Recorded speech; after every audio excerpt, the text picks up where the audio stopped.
Allahumma shalli ala sayyidina Muhammad. Masalah Nabi itu kita mau bicara nggak akan ada habisnya. Sebab Habib Ali bin Muhammad Habsyi sudah bilang, "Famadha yu'ribul qawlu an wasfin yu'jizul wasifin." Apakah ada kata-kata yang bisa diucapkan oleh manusia? Gak ada. Yu'jiz, lemah, gak bisa sudah. Apanya yang mau dibahas?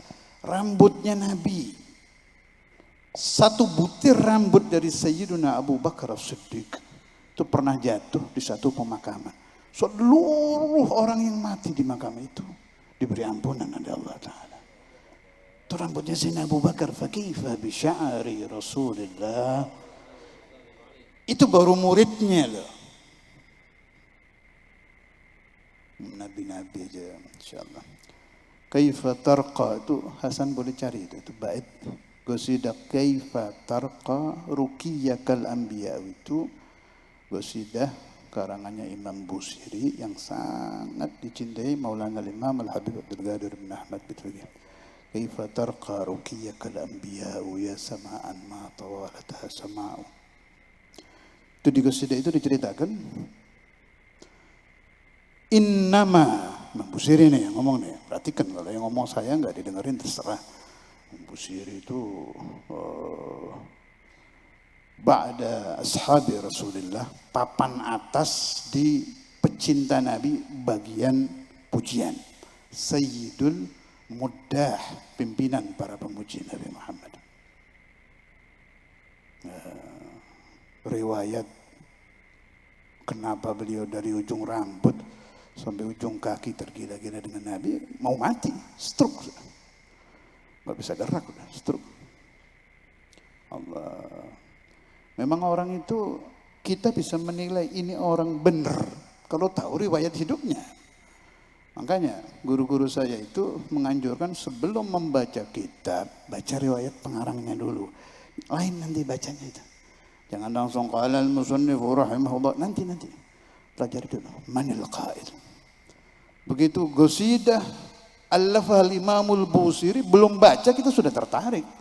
Sebab ini orang kalau bahasa sekarang nggak kaleng-kaleng. Ngarangnya itu dari sini, betul-betul dari hati itu. Anda bisa bayangkan orang yang paling ditakuti manusia itu kematian. Siapa saja, mau dia jenderal polisi, kayak jenderal TNI, kayak presiden, dokter, profesor, dokter yang paling pinter. Sama satu ini gemeter, namanya al-maut.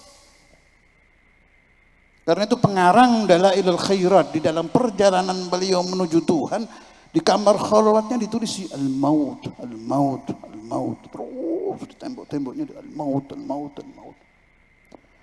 Bahwa kematian itu menakutkan. Orang terkaya di seluruh dunia takut mati itu. Gak kebayang. Sebab masuk ke alam sana itu kita sendiri bingung. Bagaimana nanti di sana itu? Adakah udara? Adakah malam? Adakah siang di sana? Bisakah kita makan, minum, bercengkrama dengan anak, istri? Bertemu dengan murid-murid? Buta kita alam barzah ini, tidak tahu kita. Kita hanya pelajari sedikit-sedikit dari qala Allahu Ta'ala, qala Rasulullah. Diistimbat oleh ulama baru jadi kitab. Alam barzah itu begini. Tapi sedikit sekali. Sedikit. Kalau saya katakan 10%-nya aja nggak ada. Tapi ketakutannya pasti. Imam Al-Busiri ketika beliau gemetar, mati separuh, berarti tinggal separuh lagi mati beneran kan? Orangnya udah meninggal. Orang saat itu pasti zuhud. Perhatikan kata-kata saya. Orang yang sedang sakit meskipun bangsatnya seperti apa sifatnya, dajjalnya seperti apa wataknya, kotornya seperti apa mulutnya, kalau sudah kena stroke mau menuju mati jadi baik dia. Karena itu di cincin Sayyidina Umar bin Khattab ada tulisan kafa bil mauti wa'idha. Cukup kematian sebagai pengingat. Karena itu Allahumma ya Rabbi, mudah-mudahan setan-setan yang merajalela di Indonesia ini cepat-cepat stroke. Biar sadar. Loh, kenapa? Contohnya ada Imam Busiri. Imam Busiri padahal orang baik, hanya memuji para pejabat gitu aja lah dosanya. Kalau di zaman sekarang nggak dibilang dosa. Tapi orang-orang dulu salah sedikit itu rasanya besar dosanya. Orang sekarang dosanya besar, rasanya kecil, mending terasa, nggak merasa berdosa. Jauh lah orang dulu dengan orang sekarang, itu nggak bisa dibandingkan. Salaf dengan khalaf nggak bisa. Kembali kepada cerita Imam Al-Busiri, ketika kematian mulai merambati badan beliau, kepala tinggal separuh yang bisa digerakkan, tangan tinggal separuh, ke kamar mandi nggak bisa. Kencing buang air di situ. Mulai zuhud muncul. Orang saat itu zahid, benci dengan dunia. Ngajak, ya Allah ampuni dosaku, ya Allah selamat. Mulai itu ya Allah, ya Allah. Karena beliau di alam azali ditakdir menjadi calon yang mendapatkan maqamul qutbiyah. Gak main-main maqamnya beliau itu. Sekelas dengan Syekh Abdul Qadir Al-Jailani. Akan menjadi seorang wali besar yang bakal nantinya bertemu dengan Nabi Muhammad ya Allah. Allah Ta'ala memberikan ilham kepada beliau. Diceritakan oleh beliau itu riwayat beliau sakit, ketakutan, ada semua di Burdah itu. Cuma kita biasa baca tapi tidak merenung arti, itu masalahnya. Amin tadzakuriji ranim bidhi salami mazajta dam'an jara min muglatin bidami maulaya sal lim daiman abada ala habib.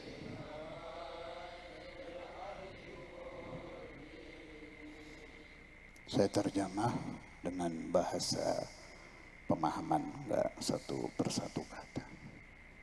Ingatan beliau mulai melanglang buana, orang alim ini. Beliau tilmid Sayyidi Abul Abbas Al-Mursi, orang alim. Wal Mursi tilmid Syadhili, orang besar ini. Ingatan beliau mulai muncul.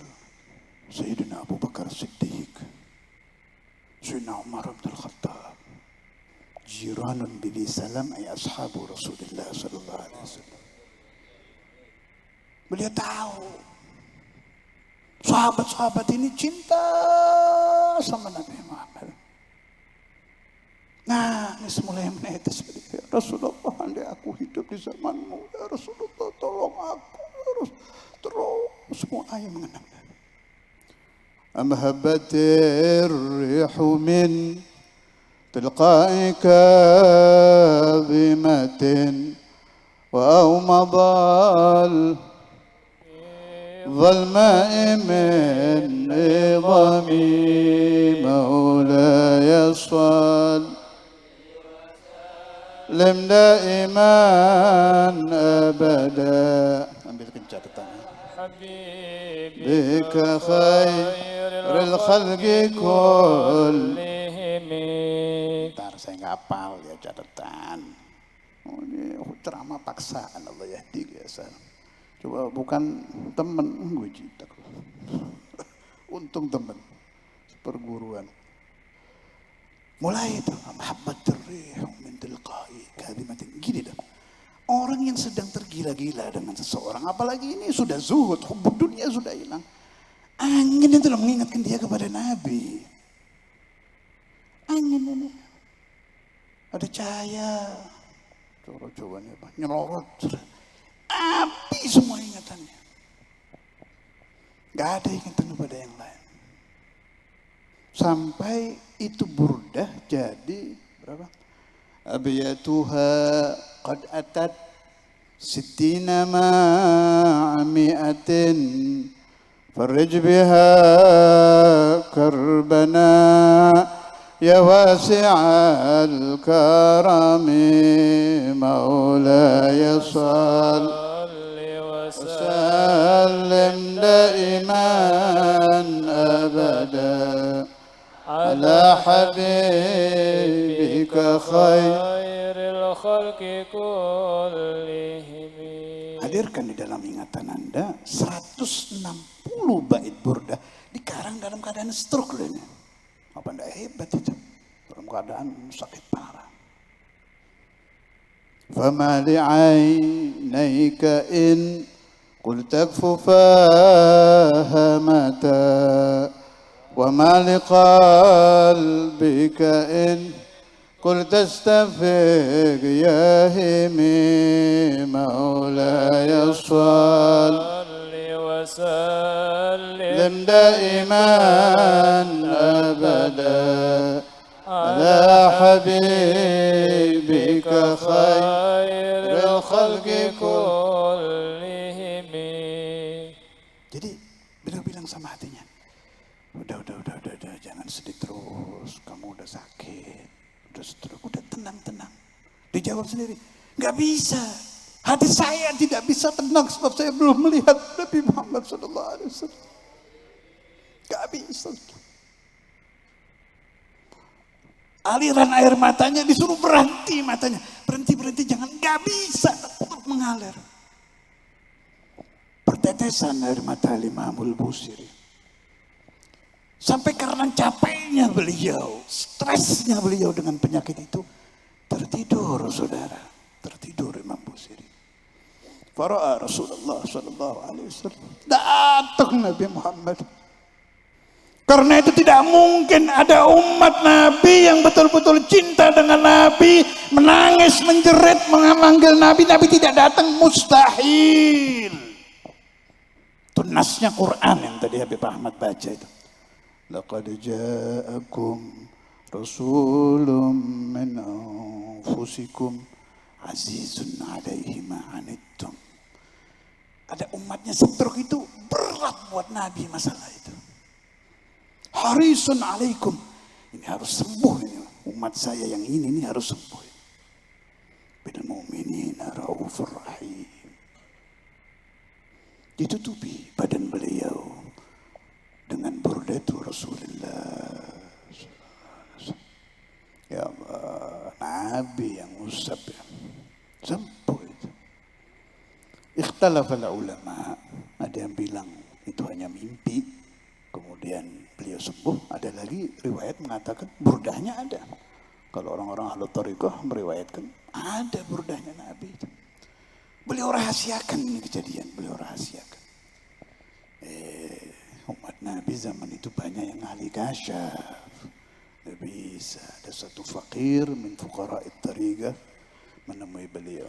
Madza laftal bariha amama Rasulullah sallallahu alaihi wasallam. Kaget beliau. Wah, intel ruhani umat Nabi itu ternyata banyak. Orang-orang yang terbuka ainul basirah. Dia sampaikan sama si fakir ini disebarkan. Terkenalnya yang ajaib itu tidak hanya di zaman beliau. Saya pernah ke Madura. Zaman itu belum ada pesawat ke Sumeneb itu. Sampai nunggunya nyebrang kapalnya aja itu 2 jam. Ingat di Kamal dulu, wallah. Cuma mau majelis 1-2 jam ini azabnya ada balaan hasanah. Balaan hasanahnya luar biasa itu. Begitu terus lagi 5 jam. Supirnya Habib Alwi, maujud lah. Kalau bingung yang gemuk, ada. Ini yang nyopir, keringet. AC-nya, kalau saya waktu itu AC-nya setengah pingsan, keringet. Nyopir. Itu 5 jam sampai Sumeneb, nyebrang lagi. Maksudnya nyebrang lagi, tahu ya. Cuma di sana, cuma mau baca itu. Sampai di sana, ya Allah ya Rabbi, ternyata yang dibaca sama. مولاي صل وسلم دائما أبدا على حبيبك خير الخلق كلهم مولاي صل وسلم دائما أبدا على حبيبك خير الخلق كلهم. Jadi karena Imam Busiri itu ujiannya besar, mengarang burdah dalam keadaan zuhud, betul-betul yang ada hanya Allah wa Rasuluh, sehingga manfaatnya juga udah berapa abad itu. Dan saya berhusnudzan kepada Allah Ta'ala bahwa burdatul Busiri baqiyah ila yaumil qiyamah, sampai hari kiamat. Gus Dur itu tuh, sampai Gus Dur waktu selesai, saya lupa tahunnya, saya masih di Darul Hadis juga itu. Waktu itu ada kelompok yang mau supaya Gus Dur nggak jadi ketua NU. Nah, setelah jadi, ngambil mic, cek itu masih ada videonya. Ngambil mic langsung, apa yang dibaca? Ya Rabbi bil Mustafa baligh maqal. Lah, burda lagi. Kemana-mana burda. Allahumma salli ala Muhammad. Allahumma salli ala Muhammad. اللهم صل على سيدنا محمد يا نبي السلام يا رسول السلام عليك يا حبيب السلام عليك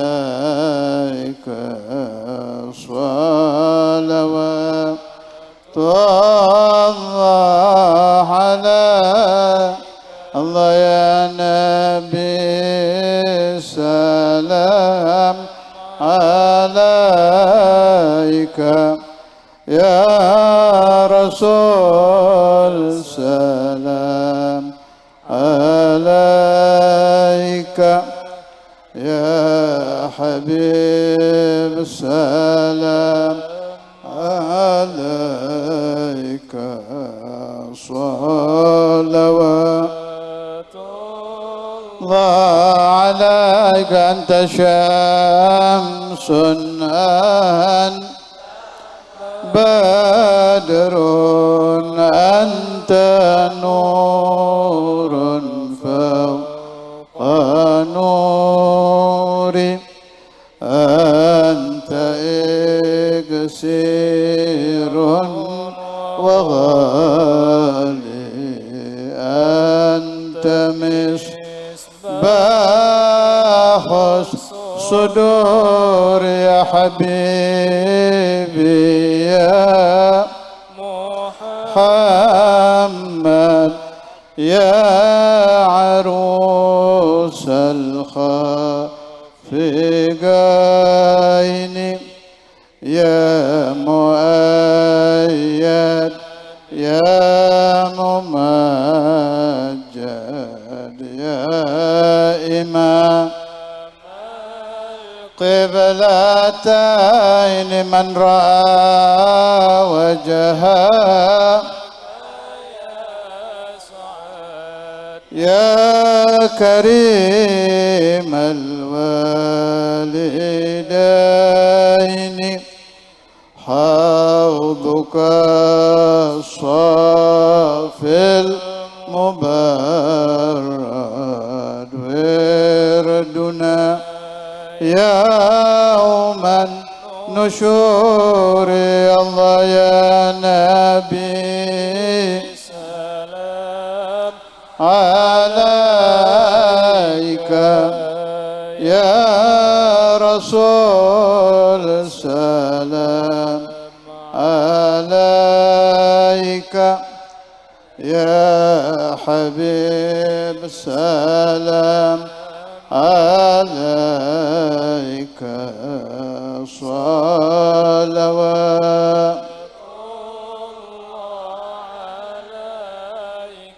Kemudian untuk menjadi perhatian bahwa Imam Busiri itu bukan hanya ulama zahir saja, tapi min ahlil zahir wa min ahlil batin. Satu perguruan dengan hikam. Mungkin kalau kiai paham ada kitab namanya Hikam Ibn Athaillah, itu bareng temannya Imam Busiri itu. Imam Ibn Athaillah ngarang Hikam, Imam Busiri ngarang banyak, tapi rata-rata fi madhi Rasulullah sallallahu alaihi wasallam. Kedua beliau belajar dengan Sayyidi Abul Abbas Al-Mursi. Sayyidi Abul Abbas Al-Mursi, Khalifatul Imam Syadzili. Itu yang terkenal, beliau bicara, "Lau ghaba anni Rasulullah sallallahu alaihi wasallam lahzatan ma'adattu nafsi minal muslimin." Itu gurunya Imam Busiri yang ngomong itu. Seandainya Nabi Muhammad lenyap dari pelupuk mataku 1 detik saja, saya tidak anggap diriku di kelompok umat Islam. Sayyidil Mursi, murid dari, wah kalau ini paling atas ini di kalangan Thariqah beliau ya sekelas lah dengan Syekh Abdul Qadir, dengan Sayyidi Muhammad Bahauddin An-Naqsyabandi. Itu gurunya Sayyidi Abul Abbas Al-Mursi, Al-Imam Asy-Syadzili. Asy-Syadzili beliau belajar dengan pengarang sholawat Masyishiyah itu, Sayyidi Abdul Salam ibn Masyish. Sayyidi Abdul Salam ibn Masyish ini meninggalnya diracun, syahid jadi beliau itu. Wah itu jama'a bainal ilmi al-zahir wa ilmi al-batin wasyahadah wastabni wal-uzlah. Sampai katanya ini kan dukun, jadi saya harus bicara ijazah sedikit, tapi saya nggak saya kasih, minta ke sini. Katanya sholawatnya yang paling tokcer, paling sakti untuk segala urusan itu sholawat Masyishiyah. Sampai katanya lagi nih, katanya kalau dibaca 3 kali pada sholat rutin 3 tahun ke Mekah sekedap, rutin 3 tahun. Katanya, saya nggak ngamalkan, berat. Ini kan ijazahnya ke sini.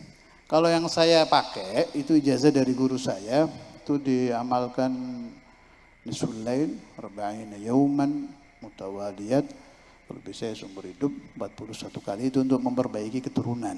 Biar turunan-turunan kita itu diberi Allah Ta'ala al-ulum al-laduniyah. Itu saya ambil dari Syekhuna Ki Ahmad dari abahnya Syekhu Masyikhina Ki Said Kiren. Itu top itu, boleh dicoba, namanya sholawat Masyishiyah. Cari di Mbah Google, ngerti Mbah Google nggak? Nah, cari makamnya, lihat makamnya aja udah terasa kita. Ini kan makam. Apa istilahnya itu? Sarkup. Nah, ngerti sarkup nggak? Sarjana kuburan. Wassallallahu alaihi wasallam. Inti anak dipaksa ceramah ngacu akhirnya. Wassallallahu alaihi wasallam Muhammadin wa ala alihi wasallam. Subhana rabbika rabbil izzati amma yasifun. Wassalamun alal mursalin walhamdulillahi rabbil alamin. Subhanakallahumma wa bihamdik. Asyhadu an la ilaha illa anta astaghfiruka wa atubu